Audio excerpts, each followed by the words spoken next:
마태복음 6장 25절에서 34절의 말씀입니다. 신약 성서 9면입니다.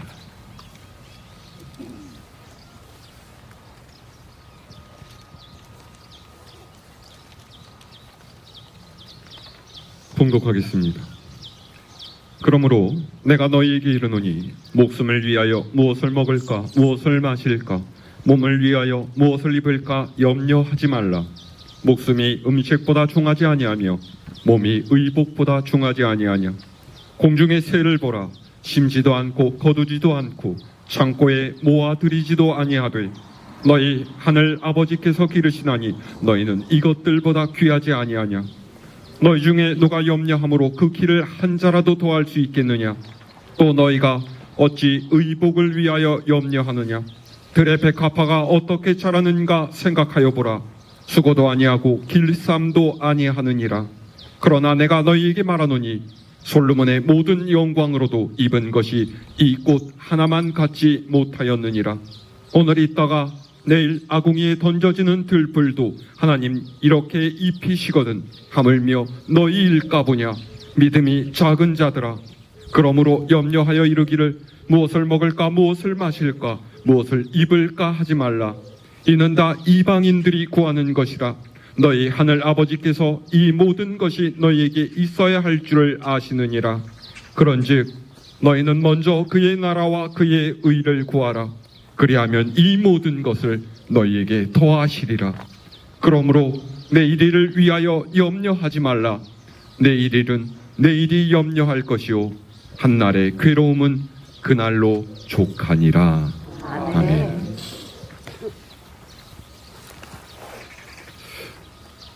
할렐루야. 오늘 야외에서 주일 예배를 드립니다. 밖에 나오시니까 어때요? 좋죠? 이렇게 밖에서 예배를 드릴 때면은 여러 가지를 생각하게 되는데, 첫 번째는 우리 하나님께서 만드신 이 세상은 사람이 가진 어떤 기술이나 능력으로 이룰 수 없는 참 아름답고 오묘한 창조물이다 라는 것이고요. 두 번째는 하나님의 교회는 어떤 건물이 아니라 바로 하나님을 믿고 따르는 우리들이라는 것입니다. 하나님께서는 성전 안에 갇혀 계신 분이 아니라 세상 어디에도 계시는 분이시기에 오늘 우리가 드리는 이 예배 가운데 임재하시고 우리의 예배를 기쁘게 받아주실 줄로 믿습니다. 오늘 우리 읽은 말씀은 산상수훈이라고 해서 예수님께서 그분을 쫓는 무리들에게 산에서 하신 말씀 중에 한 부분입니다. 예수님께서는 오늘 말씀을 세상의 사람들이 하는 보편적인 염려의 예를 들어서 시작하세요. 그게 뭡니까? 무엇을 먹을까? 무엇을 마실까? 무엇을 입을까? 하는 의식주의 고민입니다. 한마디로 쉽게 말하자면은 먹고 사는 문제인 거죠. 이 세상에서 사는 사람들 중에 먹고 사는 문제로 고민하지 않는 사람은 한 사람도 없습니다. 당회에서 오늘 야외 예배를 드리자 결의를 하고 난 다음에도요, 가장 고민했던 것이 먹는 문제였어요. 뭐 어떻게 먹어야 되지? 우리 여신도들 이 문제에 가장 민감하지 않습니까? 아침을 해서 가족들에게 먹이고 집안 청소하고 이것저것 정리했더니 금방 또 점심때가 됐어요. 그러면은 고민합니다. 점심은 뭐 해 먹어야 되나? 냉장고에 있는 거 이것저것 긁어 모아서 점심을 해내고 TV 조금 보다가 너무 피곤해서 한숨 자고 났더니 또 금방 저녁 먹을 시간이 됐어요. 네. 그럼 또 고민하죠. 저녁에는 뭐 먹어야 되나? 아주 지긋지긋하죠. 옷 입는 것도 그래요. 야외에 간다고 해서 아이고 또 뭐 어떻게 입어야 되나 옷장 열어봤더니 야 옷은 그득한데 입을 만한 게 하나도 없어. 그죠? 전 이게 참 신기해요. 저희 사모도 그러거든요. 봄이면 봄이라고 옷 사고, 여름이면 여름 됐다고 옷 사고, 가을이면 계절 바뀌었다고 옷 사고. 그런데 맨날 입을 게 없대. 무슨 일일까요 도대체? 자녀들 키우는 부모들 입장에서 보면 더 공감 가지 않습니까? 아이들 키워서 대학에 들여보내면 한시름 놓을까 했더니 대학교 졸업할 때 되면은 취직하는 게 걱정입니다. 취직을 하면요, 그 다음은 결혼시키는 게 문제죠. 짝을 만나서 결혼하면은 그걸로 끝이에요? 아니죠. 손주 낳는 거 걱정하고, 손주 낳고 난 다음에는 또 그 손주 자라고 학교에 입학하고, 아유, 걱정이 끝이 없습니다. 근데 우리 주님께서는 이렇게 살지 말라고 하시는 거예요. 우리의 삶은 세상의 방법을 따라 사는 사람들과 같아서는 안 된다라는 거죠. 자, 오늘 말씀 30절에서 32절 말씀 다시 함께 읽어볼까요? 30절에서 32절까지 시작.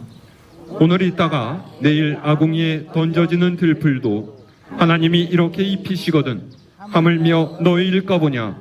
믿음이 작은 자들아, 그러므로 염려하여 이르기를 무엇을 먹을까 무엇을 마실까 무엇을 입을까 하지 말라. 이는 다 이방인들이 구하는 것이라. 너희 하늘 아버지께서 이 모든 것이 너희에게 있어야 할 줄을 아시느니라. 아멘. 지금 예수님 앞에서 말씀을 듣는 사람들은요, 하나님을 믿지 않는 사람들이 아닙니다. 예수님께서 하나님의 말씀을 전하시는 선지자인 줄 알고 말씀을 들으러 나온 사람들이에요. 그런데 주님께서 이들을 뭐라고 부르세요? 30절 하반절을 보면요, 예수님께서 이들을 믿음이 작은 자들아 이렇게 부르세요. 믿음이 작은 자들아. 이 말 주의 깊게 살펴보십시오. 예수님께서 이들이 근심과 걱정, 염려 가운데 살아가고 있기 때문에 믿음이 작은 자들아 라고 부르신 것이 아니에요. 오히려 그 반대입니다. 믿음이 작기 때문에 근심과 걱정과 염려의 삶에서 벗어나고 있지 못하다라는 거예요. 다시 말해서 믿음과 염려는 반비례 관계라는 거죠. 염려에서 벗어나는 길은요, 염려하지 말아야 되겠다라고 그렇게 생각하고 결단하고 의지를 가진다고 해서 되는 게 아니에요. 믿음을 갖는 것이고 그 믿음의 사이즈를 키워가는 데 있어요. 예수님께서 그렇게 말씀하시잖아요. 공중의 새를 봐라. 저들은 농사 짓지 않아도 먹고 살지 않느냐. 들에 핀 꽃을 봐라. 옷감 짜지 않아도 저렇게 아름답게 피어있지 않느냐. 이 모든 것을 하나님께서 다 돌보시는데 새보다 꽃보다 더 귀한 너희를 돌보시지 않겠느냐. 뭘 그렇게 염려하느냐. 이 믿음이 작은 것들아. 이렇게 말씀하시는 거죠. 그래서 걱정하고 근심하지 말라고 하세요. 왜요? 하나님께서 이미 우리에게 필요한 것들을 다 아시고 채워주신다라는 거예요. 여러분, 이 사실 믿으십니까? 제가 이번에 신방을 다니면서 각 가정의 사정을 듣고서 함께 기도했습니다. 여러분, 기도한다라는 것은요, 전능하신 하나님께 내 삶을 맡기는 거예요. 하나님, 내가 원하는 거 뭔지 아셨죠? 꼭 이대로 해주세요. 안 그러면 나 교회 안 나갈 거예요. 이렇게 땡깡 부리는 게 아니라 하나님께서 내 삶을 가장 좋은 길로 인도해 주실 줄 믿고서 내가 따라가겠습니다 라고 고백하는 것이 바로 기도입니다. 우리 하나님께서 우리보다 더 잘 아시는 분이시고 내 마음의 깊은 소원까지 살피시는 분이심 여러분 믿으시기를 바랍니다. 우리가 섬기는 하나님의 이름이요 바로 이 사실을 증거하고 있어요. 구약성서 사무엘상 말씀을 보면은요, 이스라엘 백성이 하나님의 궤를 메고 전쟁에 나섰다가 무려 3만 명이 죽는 대패를 당하고 하나님의 궤를 빼앗겼어요. 그런데 하나님께서 블레셋이 언약궤를 가져가는 곳마다 질병으로 찌셔서 블레셋이 견디지 못하고 다시 언약궤를 이스라엘로 돌려보내죠. 그리고 이스라엘 백성이 우리가 범죄했습니다 고백하면서 미스바에 모여서 하나님께 예배를 드리는데 이 소식을 들은 블레셋이 다시 군대를 몰아서 이스라엘 쳐들어왔어요. 이스라엘 백성이 얼마나 두려웠겠습니까? 수많은 이들이 죽고 다치고 하나님의 궤마저 빼앗겼던 지난 패배에 쓰라진 상처가 이들을 근심과 염려 가운데 자리 잡게 했어요. 이때에 이스라엘 백성이 사사 사무엘에게 요구합니다. 우리를 위해서 하나님께 기도드려 주십시오.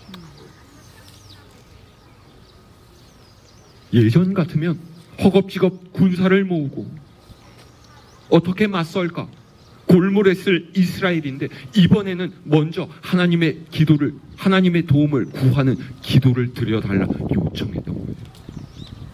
사무엘이 부르짖어서 하나님께 기도했습니다. 어떻게 됐어요? 하나님께서 천둥 번개로 블레셋을 치시고 이스라엘 군사들이 블레셋을 대파했죠.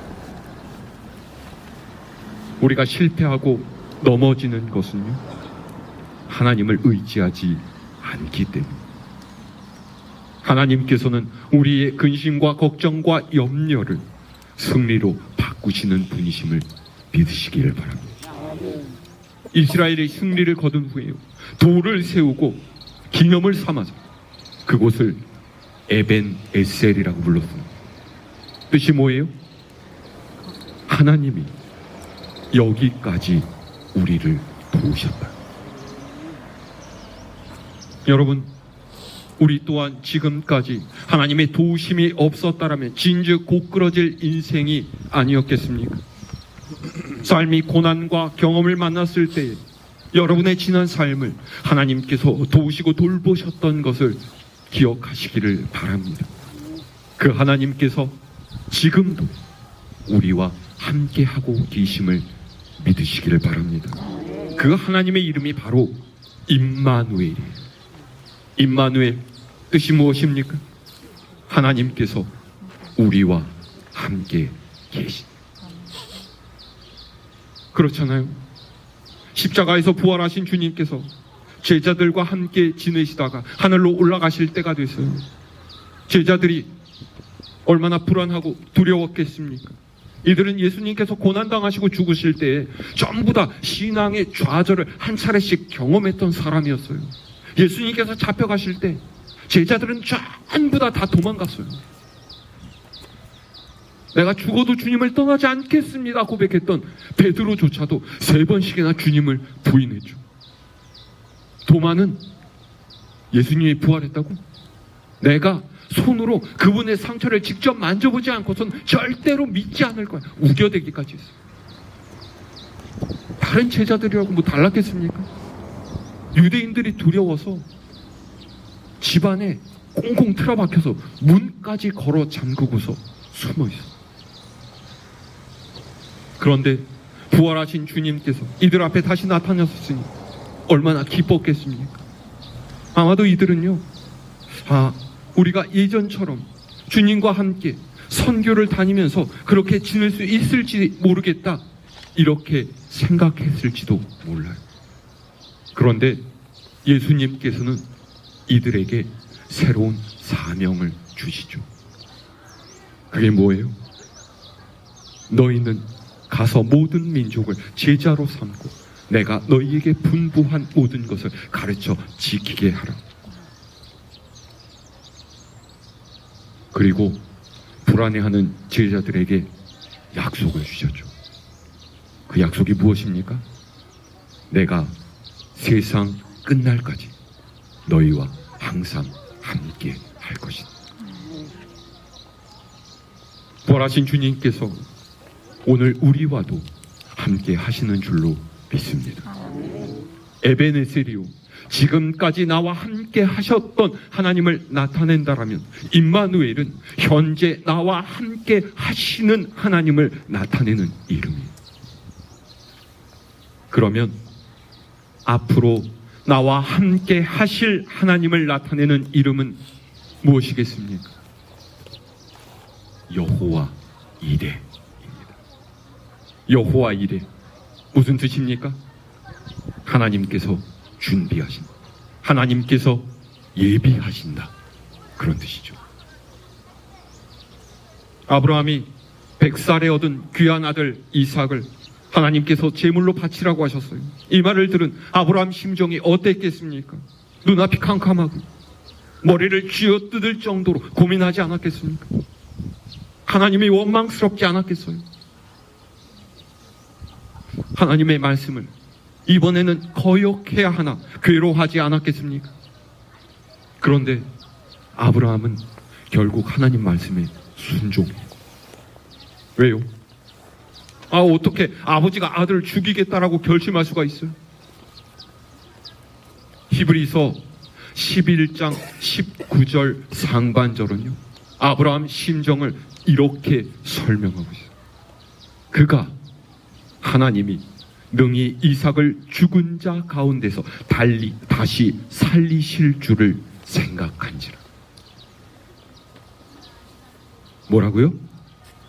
아브라함은 이삭이 죽더라도 하나님께서 다시 살려주실 줄 믿고서 이삭을 제물로 바치기로 했다라는 거예요.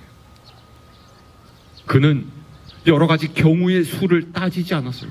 하나님께서 지금 나를 떠보시는 거지, 설마 진짜 아들을 죽이게 하시겠어? 이러다 진짜 이삭이 죽으면 어떻게 하지? 지금이라도 못하겠다라고 해야 되나? 계산하지 않았다라는 거예요. 그는 하나님의 뜻이 가장 선한 것임을 믿었고, 하나님께서 하시는 일이 가장 옳은 것임을 믿었어요. 내 생각과 판단을 하나님의 뜻에 내어보지 않았어요. 그래서 어떻게 됐습니까? 이삭을 죽이려 하는 아브라함을 하나님께서 멈추게 하시고 미리 준비해 두신 순양으로 하나님께 제사 드리게 하시고,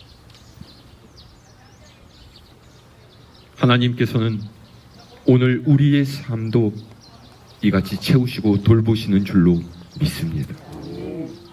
우리가 하나님을 향한 순전한 믿음으로 살아갈 때, 말씀에 순종하면서 하나님을 섬길 때 하나님께서 우리의 내일을 책임져 주십니다.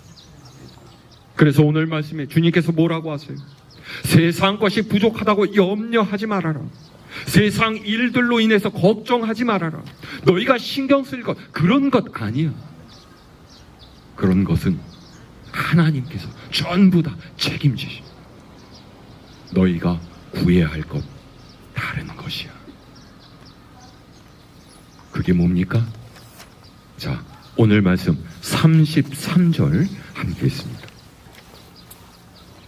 시작. 그런즉 너희는 먼저 그의 나라와 그의 의를 구하라. 그리하면 이 모든 것을 너희에게 더하시리라. 아멘. 여기서 먼저라는 말은요, 무엇보다도 라는 뜻이에요. 그러니까 믿는 이들의 우선순위는요, 세상에서 무엇을 먹고 마시고 입느냐 하는 것이 아니라 하나님의 뜻을 이 세상 속에서 행하는 것이고 하나님의 나라를 펼쳐가는 것이다 라는 말이죠. 그리고 마지막 하시는 말씀이 무엇입니까? 자, 34절 말씀도 읽을까요? 시작.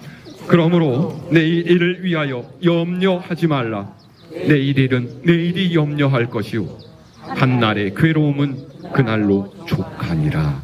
아멘. 내일을 염려하지 말아라 그러셨어요. 내일은 우리에게 속한 것이 아닙니다. 우리는 단지 지금만을 살아갈 뿐이죠. 그래서 오늘의 괴로움은 오늘로 족한 것이니 내일은 하나님께 맡겨라. 아니, 너의 모든 삶을 하나님께 맡겨라. 그러면은 하나님께서 주시는 평강이 너희에게 임할 것이다. 예수님께서 말씀하시는 거예요. 주님의 말씀을 귀담아 듣고 행하는 여러분 되실 수 있기를 바랍니다. 우리의 삶에서 걱정하고 근심하는 것을 완전히 멈출 수는 없지만은요, 이제까지 나를 도우셨던 에베네셀의 하나님, 지금도 나와 함께 계시는 임마누엘의 하나님, 그리고 앞으로 내 삶의 모든 것을 책임지시고 예비하실 여호와 이레의 하나님을 의지하며 살아가는 여러분 되시기를 바랍니다. 하나님께서 만드신 이 아름다운 자연 속에서 기쁨과 감사로 하나님을 찬양하는 가운데 이 한 주간도 믿음의 삶을 살아가겠노라 다짐하는 여러분 모두가 될 수 있기를 우리 주님의 이름으로 축원합니다.